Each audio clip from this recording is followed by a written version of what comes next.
Welcome to morning మన్నా. నేటి వాక్య దర్శనం కొరకు అపోస్తలుల కార్యములు 4వ అధ్యాయం 12వ వచనం. మరి యవన వలన రక్షణ కలగదు, ఈ నామమునే మనం రక్షణ పొందవలను, కానీ ఆకాశం క్రింద మనుషుల్లో ఇవ్వబడిన మరి ఏ నామమున రక్షణ పొందలేము అనెను. మరొకసారి దేవుని వాక్యంలో నుండి పేతురు ప్రకటించిన ఈ ప్రకటన అద్భుతమైన ప్రకటన. ఈ భాగంలో నుండి 4 ప్రాముఖ్యమైన సత్యాలు మనం నేర్చుకోవాలి. నెంబర్ 1, ఇట్ ఈజ్ ఎలోన్, మాత్రమే. ఈ నామము వలన మాత్రమే తప్ప మరి ఏ నామం వలన మనం రక్షణ పొందటానికి అవకాశం లేనే లేదు. యేసు నామమును తప్ప మరి ఏ నామమున రక్షణ పొందటానికి అవకాశం లేదు. ఇది మనం సృష్టించుకున్న పేరు కాదు, లేదంటే సైకలాజికల్గా సోషియాలజీగా మనము ఎంచుకున్న పేరు అంతకన్నా కాదు, లేదంటే మనం బాగా మెచ్చుకునే ఒక హీరో పేరు కూడా కానే కాదు. ఇది మనుషుల నుండి ఉద్భవించిన రక్షణ నామం కాదు. దేవుని చొరవతో దేవుడే ఈ నామమును బట్టే మీకు రక్షణ కలుగుతుంది అని ఆ రక్షింపబడే నామమును యేసుక్రీస్తు ద్వారా మన భూమి మీదకి దేవుడు అనుగ్రహించాడు అన్న సత్యాన్ని మనం గ్రహించాలి. రెండో విషయాన్ని మీకు జ్ఞాపకం చేస్తాను.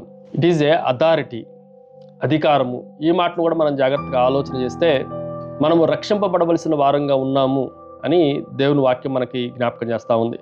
రక్షింపబడటానికి ఒకే ఒక మార్గం ఉంది, ఒకే ఒక నామము అధికారము కలిగినది. ఇతర నామాలకి ఆ అధికారము, పవర్ లేదు.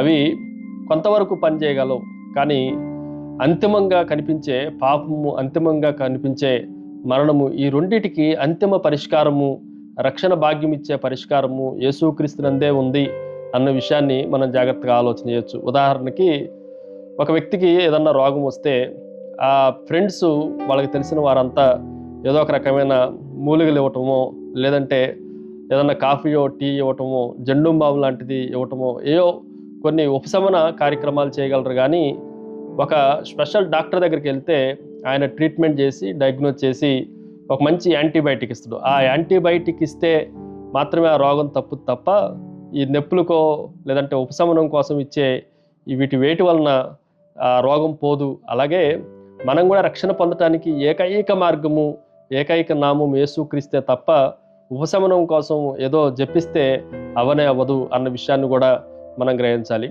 మూడో విషయాన్ని మీకు జ్ఞాపకం చేస్తాను. ఇట్ ఈజ్ ఏ అవైలబిలిటీని మనం జాగ్రత్తగా ఆలోచన చేస్తే అందుబాటులో, ఆకాశము క్రింద ఉన్న మనుషులలో అని రాయబడతా వచ్చింది. ఆకాశము కింద ఉన్న ప్రతి మనిషికి దేవుడు ఈ రక్షణ భాగ్యాన్ని ఈ నామం ద్వారా అందుబాటులోనికి తెచ్చాడు. ఇది దూరంగా ఉండేది కాదు, మనుషులు అందుకోలేని పొజిషన్లో లేదు. ఈ విషయాన్ని కూడా మనం గ్రహించాలి. మార్గం ప్రత్యేకమైనదే, కానీ ఇది సర్వత్రికంగా అందరికీ చెందటానికి అందుబాటులో ఉన్నది. దాన్ని ఎవరైనా పొందుకోవచ్చు, ఎవరైనా రక్షణ భాగ్యాన్ని పొందుకోవటానికి అవకాశం ఉంది అన్న విషయాన్ని కూడా మనం గ్రహించాలి. ఫైనల్లీ యాక్సెసిబుల్, సౌలభ్యము. ఈ మాటను కూడా మనం జాగ్రత్తగా ఆలోచన చేస్తే ఒక విమానం దిగటానికి ఒకే ఒక్క రన్వే ఉన్న ఒక విమానాశ్రయాన్ని ఆలోచన చేస్తే ఆ రన్వే మీదకి చిన్న విమానమైనా, పెద్ద విమానం, భారీ స్థాయి విమానమైనా అక్కడే దిగాలి, అక్కడే ఆ రన్వే పైనే ఉండాలి. అలాగే మన జీవితాల్లో ఎవరికైనా ఈ యేసుక్రీస్తు నామం వల్లనే యాక్సెసిబుల్ ఉంది, కానీ వేరే రన్వే లేదు. యేసుక్రీస్తే మన రక్షణ రన్వే అన్న మాటను మనం గ్రహించాలి.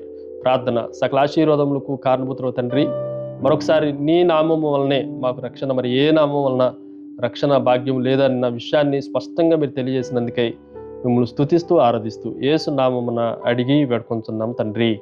ఆమెన్. God bless you.